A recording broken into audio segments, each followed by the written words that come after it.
Kimi Antonelli won the 2026 Belgian Grand Prix, his sixth victory of the season, extending his championship lead to 45 points over Lewis Hamilton.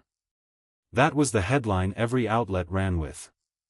But look only at the constructors' points scored that single weekend at Spa-Francorchamps, and the picture flips completely. Ferrari scored 30 points to Mercedes 25. The team that dominated Sunday actually lost the points battle for the weekend to the team it beat on track. That gap did not happen by accident, and the reason almost nobody talked about it was buried under a first-lap crash. George Russell lined up alongside his teammate on the front row, third on the grid behind Antonelli's pole and Verstappen's front row start. Off the line into turn 1, Russell's energy deployment collapsed.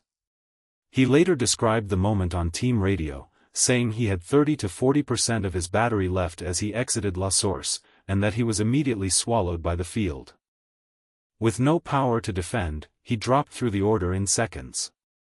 Fighting Hamilton for position heading into Les Combes, the two made contact, sending Russell spinning into the gravel. His race ended on lap 1. The FIA logged it as a racing incident and handed Hamilton a 5-second penalty for causing the collision, a penalty he absorbed without losing his finishing position. What came out afterward is the part that changes the story. Mercedes team principal Toto Wolff confirmed that Russell's car was not an isolated case. Every Mercedes-powered car on the grid suffered the same loss of energy deployment out of turn 1, to different degrees. Antonelli felt it too, but managed it well enough to keep his position and go on to win.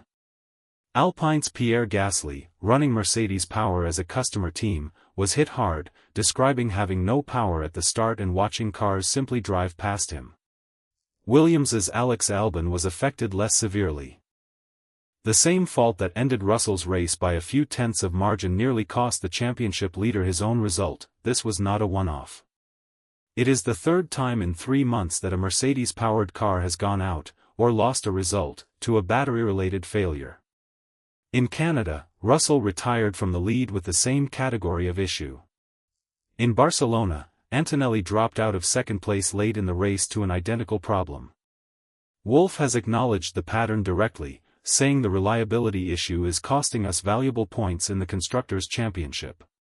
3 different races, 3 different symptoms, one recurring root cause that Mercedes has not fully solved. The clearest warning came from inside a rival garage weeks before Spa.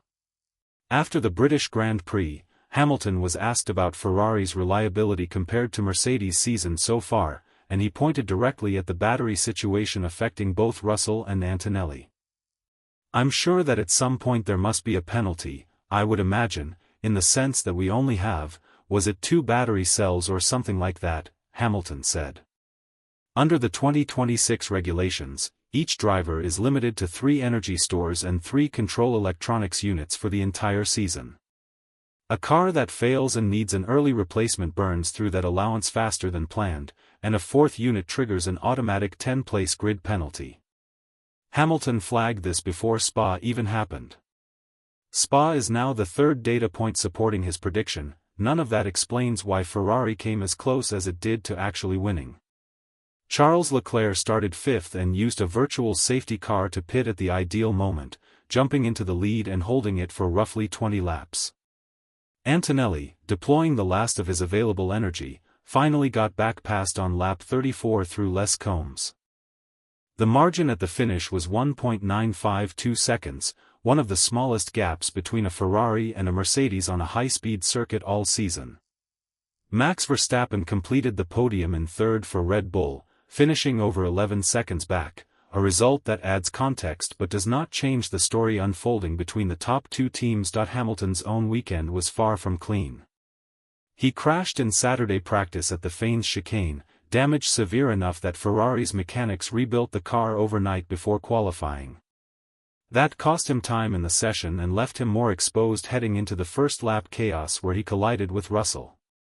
He still finished 4th, ahead of both McLarens, on a car that had been in pieces less than 24 hours earlier. Ferrari, separately, was fined for an unsafe release during a pit stop that saw a mechanic make contact with Hamilton's car, though the fine did not cost him position or time on track. 2 different incidents, 2 different penalties, both landing on the same team in the same race weekend. The standings after Spa tell the real story of where the title fight stands. Antonelli leads with 204 points, Hamilton is second with 159, and Russell has slipped to third with 154, now 50 points behind his own teammate. In the Constructors' Championship, Mercedes sits on 358 points to Ferrari's 285, a gap of 73 points with roughly a third of the season remaining. Antonelli has enough of a cushion to absorb a bad weekend or a grid penalty without real damage to his title hopes. Russell does not have that luxury anymore, and neither does Ferrari's constructors' bid. Despite what happened on paper at Spa, what happens next depends heavily on where the calendar goes. The Hungarian Grand Prix is a tight, low-speed circuit with almost no long straights, the kind of layout where Mercedes' straight-line energy advantage barely factors in and where Ferrari's power deficit matters far less. After the summer break, the calendar moves to Zandvoort, then to Monza, a track built almost entirely around straight-line speed, historically one of the harshest venues for any car carrying a power unit disadvantage. If Mercedes has not resolved the deployment issue by then, Monza is exactly the kind of circuit where it could resurface at the worst possible moment. Spa did not decide the championship. It exposed a fault line that both teams now know is still there heading into the second half of the season.